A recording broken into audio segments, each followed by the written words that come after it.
My father has been my biggest bully for 29 years. Tonight, he tried to punch me, and I finally realized he's just a sad, weak old man. I'm a 29-year-old guy.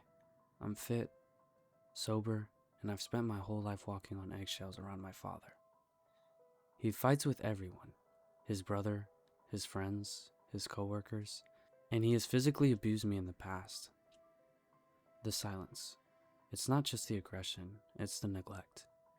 In 29 years, we have never had one single one-on-one father-son conversation. Not once. Whenever I try to speak to him, even about normal, everyday things, he shuts me down. He refuses to make eye contact with me and is consistently avoidant. Because of this, I stopped seeing him as a father a long time ago. To me, he is just a stranger I live with. The incident. Tonight, the power went out because the cat tripped over a wire. It was an accident. My father is currently very sick and physically weak. Heart problem, diabetes, high blood pressure, and his very serious health conditions. But he went into a rage. He started screaming at my sister and me, demanding we go out at midnight to buy an extension cord. I tried to de-escalate. I told him to calm down. He got in my face. Then he tried to punch me. The switch. In the past, I would have cowered, but tonight, something switched. I didn't punch him back, but I pushed him away to protect myself. Because he is weak, he fell down. I expected to feel horror or guilt. Instead, I felt nothing. Actually, I felt good. I realized I wasn't scared of him anymore. I looked at him on the floor and asked, "It's been so long since you've been like this. What kind of father are you?" He looked at me and said, "So what?" The aftermath. He told me to get the out of his house. My mom and sister told me to leave just to let things cool down. I walked out, but I eventually came back in to sleep because I have nowhere else to go. He is hiding in his room now, silent. I think he realized that the physical intimidation card he used for 29 years has finally expired. He knows I could hurt him if I wanted to, and he knows I saw him fall. I'm glad tonight happened. The monster in my head is gone. He's just a bitter landlord now. Edit. I live in Malaysia, Southeast Asia. In our culture, it is very common for unmarried children to live with parents until their late 20s or 30s.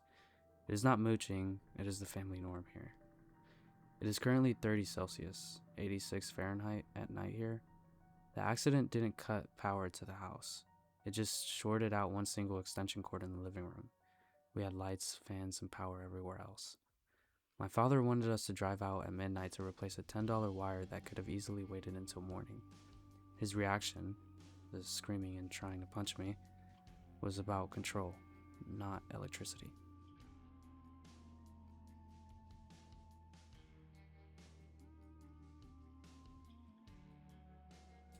I, 23 female, learned the full truth about my cousin's divorce, and my mom's reaction completely shattered me. My mom has been low contact with her oldest sister for years, around 2 or 3. They barely speak, so our families aren't close anymore. Recently, my mom attended a celebration and ran into her niece, who is my cousin, the daughter of that sister. For context, my cousin is very well off and independent. She owns a finance-related business, lives comfortably in a villa, travels abroad regularly, changes cars often, and her kids go to good schools. She's not someone who depends on a man to survive. That's when my mom found out what really happened in my cousin's marriage, and honestly, it's worse than I imagined. My cousin's husband was having an affair with one woman, but it wasn't some distant or secret situation. He brought his mistress into their home. She was physically present in my cousin's space, her safe place, without her ever realizing what was happening. The scariest part, there were no obvious signs. Her husband was always by her side, attentive, involved. His phone was never hidden since he was always open. No secrecy, no suspicious behavior. He played the role of a devoted husband so well that my cousin never suspected anything. Not once. At one point, they even traveled abroad, and he brought the mistress on the same plane. My cousin had no idea.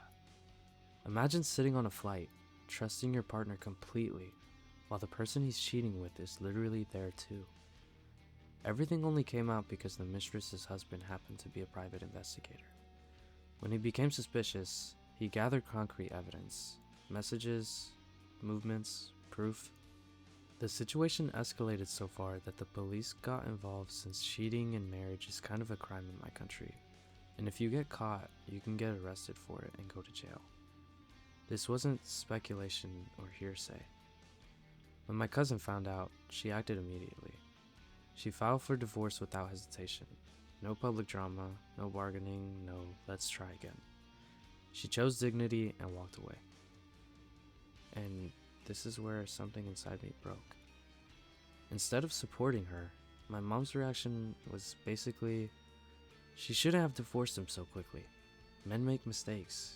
She already has kids, and she should reconsider. I was stunned. This is the same woman who raised me on independence and self-respect. The same woman who told me my entire life to never tolerate disrespect, to never depend on a man, to always choose myself. Yet, when a woman does exactly that after extreme betrayal, psychological manipulation, and public humiliation, my mom thinks she should go back? It made me realize something deeply unsettling. If this had been me, she would have told me the same thing. All those values suddenly feel conditional, like they only apply until a woman is married, or has children, or has too much to lose. I'm angry, disappointed, and honestly heartbroken. I don't know how to reconcile the woman who raised me with the reaction she had to this situation. I just feel betrayed.